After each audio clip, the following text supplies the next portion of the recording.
I would love to talk about the quarantine episode of Mythic Quest that is now available there on Apple TV.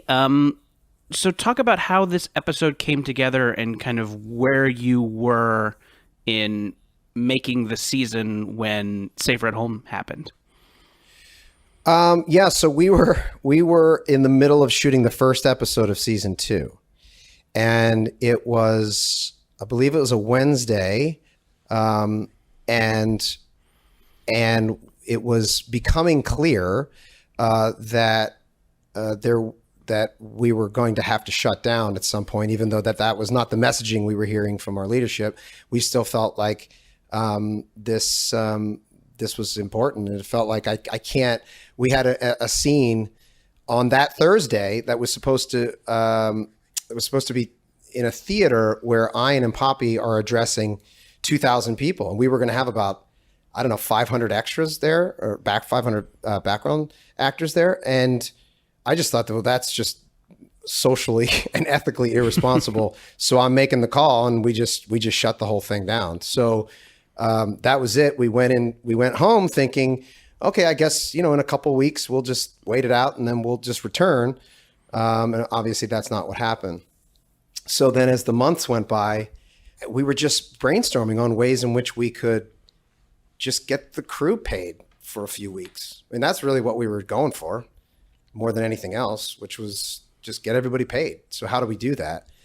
And then we just started brainstorming an idea that we could do an episode in quarantine. We had seen a couple of other shows that were doing it and thought, all right, well, they're first, so we have to make sure that we want to do something that feels like of the show, and also feels like we elevated it and could make sure that it felt like a premium episode of the show, so that if you were to watch it, 5 years from now, it wouldn't seem like we shot it in quarantine, and that we use this interface of the telecommunications device to as a creative choice, not as a limitation, not because it was a limitation. I would love to hear about how you wrote the episode. I'm kind of assuming that, like, pre-quarantine, Mythic Quest had a fairly typical what you think of when you think of a TV writer's room. People around a table with whiteboards and LaCroix and things like that. Like, how was the writing of this one different? Well, from conception to delivery, final delivery was 3 weeks. So it happened incredibly fast. Once I kind of pitched out to Apple what we were doing, we shot a little test, and then kind of proved to them that we could make this episode. They gave us the green light, and we think we wrote it in 3 days. And that was over a Zoom call with my other executive producers, David Hornsby and Megan Gans, and we were just on Zoom and broke the story, and then we each just took a scene and went in order, and I think we executed the first pass of it that next day, and then the final script was executed the day after that, and then we just got to shooting. The episode is really is very funny and very packed with jokes. Like, the show itself, like Sunny, is very joke intensive. But it is a mild spoiler, but in the episode there's a really quiet emotional scene, and it really stands out. It's a really striking scene. And you don't have to talk too much about what happens in it, but I'd love to hear about why you wanted to include a scene with that tone, and just in general, how do you approach injecting genuine emotions into a very joke dense comedy? Well, when we were approaching this particular episode, we thought at the very least we wanted to give people 25 minutes of something that made them laugh and brought a little joy into the world. But if we could also possibly make people feel a little bit less alone, and then end with optimism and triumph, that was sort of that would be the ultimate goal. So we had to come up with a couple of different sequences to achieve that. And the jokes are always the easy part, because we have a lot of funny people, a lot of funny actors. But when you're navigating some of the more emotional stuff, especially when you're working with a very specific interface of Zoom calls, essentially, it gets a little bit trickier. And we knew that we wanted to be socially responsible and ethically responsible, and not suggest that it was just okay to break quarantine and to approach that from a cavalier perspective.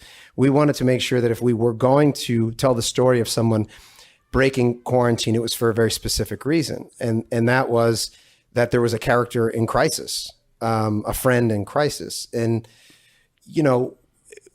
we all recognize that physical health is of paramount importance, but it shouldn't supersede mental health. And in the story, there's somebody who's in real crisis. There's actually two people who are in real crisis. They're just handling it in different ways. And one of them goes to the other one to do a health check, a mental health check, to make sure that person is okay. And they're both struggling, but they both needed that moment.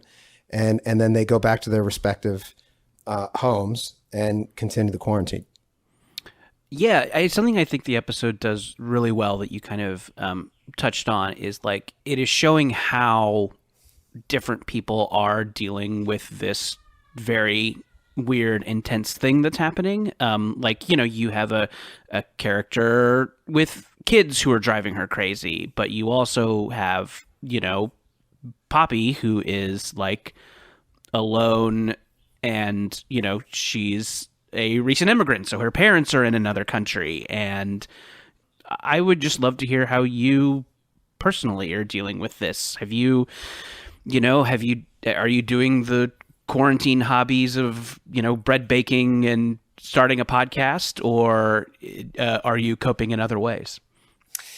Yeah, I mean, look, this is something that we wanted to address in the episode, and to make and just run at it head first, which is that, I some of us, and I'll speak for myself, I'm incredibly fortunate because I've had a television series for the last 14 years, and then this one, that it's afforded me some luxuries that the vast majority of people don't have. And when you're in these kinds of circumstances, having a little bit like more space, having a yard, having the kind of home that allows for us to be able to shelter in place and shelter at home in a more comfortable manner, right? Like that has allowed, and we obviously recognize that and have a tremendous amount of gratitude for it, and are respectful of the fact that not everybody is in that position. And so